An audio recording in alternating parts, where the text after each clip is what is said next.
Inabot ng halos 10 oras bago na ihatid ang mga gagamiting balota at automated counting machine sa isang bayan sa Maguindanao del Norte.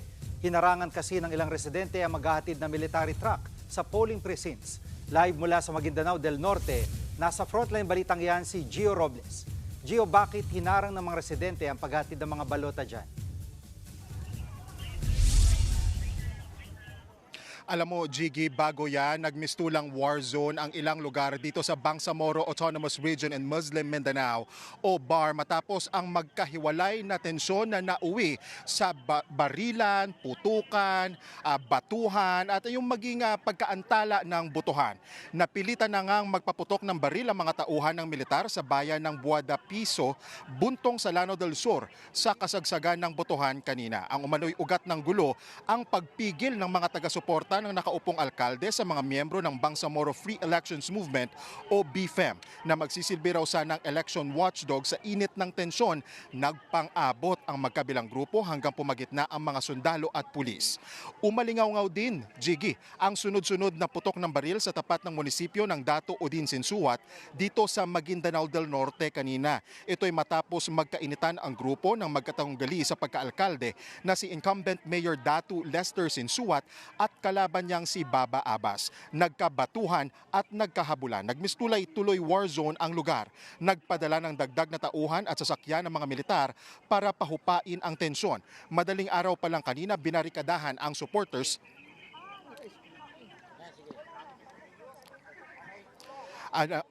binarikadahan ng supporters yung munisipyo. Hindi tuloy makalabas ang mga truck ng militar na magdadala sana ng automated counting machines at mga balota sa mga paaralan. Binatikos ng kampo ni Abbas kung bakit mga guro pa rin ang mga ngasiwa sa halalan. Gayong under COMELEC control ang Dato Udin Sinsuat. Ilang oras tumagal ang negosasyon sa pagitan ng COMELEC at kampo ni Abbas. Iginiit ng COMELEC na mga pulis ang mga ngasiwa sa halalan matapos umatras ang mga guro. Bandang alas just kanina nang inalis ang mga harang sa munisipyo at maihatid sa 104 clustered precincts sa 34 barangays ang mga ACM at balota. Jiggy, balik dito sa Camp Songco National High School dito sa Dato Udin Sinsuat sa Maguindanao del Norte na isa sa mga lugar sa BARM at sa buong bansa na isinailalim sa COMELEC control. Sa ngayon, Jiggy, higit 3 oras pa lang nagsisimula ang botohan sa paaralan ito, sa polling precinct na ito. Kung makikita mo, inabutan na ng dilim yung maraming botante dito. Ma'am, magandang gabi. Ako po si Gio sa News 5. Pangalan po ma'am, ilang oras na kayo nakapila? Mga 30 minutes pa po. Mga 30 minutes pa lang naman. Pero ma'am, yes. Kasi tinapos pa po namin yung mga senior citizen po. Kasi sabi nila, inuna po yung mga senior citizen. So bago kami pumunta dito, inalam po muna namin kung tapos na yung mga senior citizen po.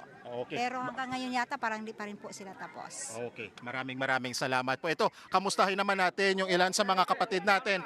Sir, magandang gabi po. Ako si Gio sa News 5. Sir, ano yan? Inabutan na kayo ng dilim dito sa pila para bumoto. Dapat sir, mga 20 katao sir dapat, hindi 10-10. Oo sir.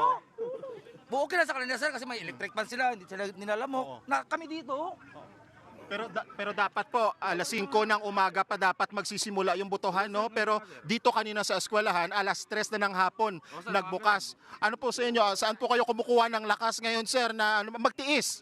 Wala sir, sa kailangan sir Kaya yung sa boto sir Kailangan sa boto. So ano, expected mamaya na magiging matalino ka sa pagboto mo? Depende sir. Naku, bakit may depende? Siyempre sir, hanapin natin yung magandang magupo sir sa atin. Okay. Sige, ito naman. Siyempre, para naman sa ano, ito naman kay ma'am. Ma'am, magandang gabi. Ito po. Yung iba kasi nasisilaw na sila. Ma'am, magandang gabi. Ako si Gio Robles. Ma'am, kamusta po? Inabutan na rin kayo ng gabi po dito, ma'am. Maging okay na lang para maganda yung maupo sa lugar namin para magkaroon ng progress sana kung sino po yung makaupo dito sa susunod na itong election. Pero ano po masasabi nyo na naantala po yung pagbubukas ng botohan po dito sa lugar po ninyo? Alas 3 na ng hapon, nagsimula. Intindihin na lang kasi wala na kami magawa. So ang gawin na lang namin ngayon, magboto na lang kami ng tama at piliin namin yung tama na kandidato po. Okay. Ma'am, alam natin ma'am no na kanina pa kayo naghihintay. Ano tiis-tiis lang ba talaga ngayon? O, tiis na lang kasi para sa future din tong ginagawa namin. Oo. Sige. Ayan, sabi ni ma'am tiis-tiis lang daw para malaman natin kung may energy pa itong mga botante natin. Okay. Testingan natin. Hep hep. Hooray! Hooray! Hooray! Okay, ayun, may energy pa sila. Alam mo, Jiggy, okay, posibleng ma-extend itong oras ng botohan dito sa Camp Songco National High School. Maibahagi ko lang din po yung naging panayam kanina ng ating kapatid sa Philstar News na si Jean Mangulos kay COMELEC Chairman George Garcia, yung posibilidad na ma-extend yung polling hours o yung botohan sa ilang mga precincts dahil nga po sa mahabang pila. At kasama na rin po yan dyan itong mga polling precincts dito sa Datu Udin Sinsuat na na-delay nga po yung pagbubukas ng botohan. Kanina nakausap din natin yung Provincial Board ng Maguindanao del Norte COMELEC at sabi nga nila once may tao pa po sa mga presinto bago mag alas 7 o mga ilang oras na naman yon ay dapat i-accommodate at dapat maubos lahat ng botante ngayong gabi dito po sa Camp Songco National High School. Jiggy. At Gio, papaalala ko lang, huwag kang magbibigay ng papremyo sa ginawa mong yan. Pero ang tanong ko ay hanggang ilang oras pwedeng itagal yung extension para makaboto lahat? Kasi kung 7 o'clock cut-off, paano yun? Ilang oras o itatagal pa?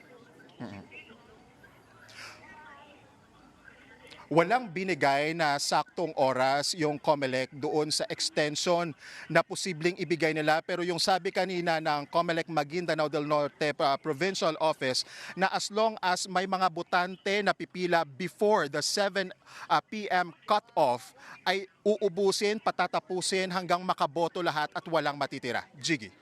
So hanggang ma-extend niya, hanggang alas 8, alas 9, as long as nandito sila before 7 p.m., ay dapat makaboto at papapasukin sila sa mga presinto. Jiggy.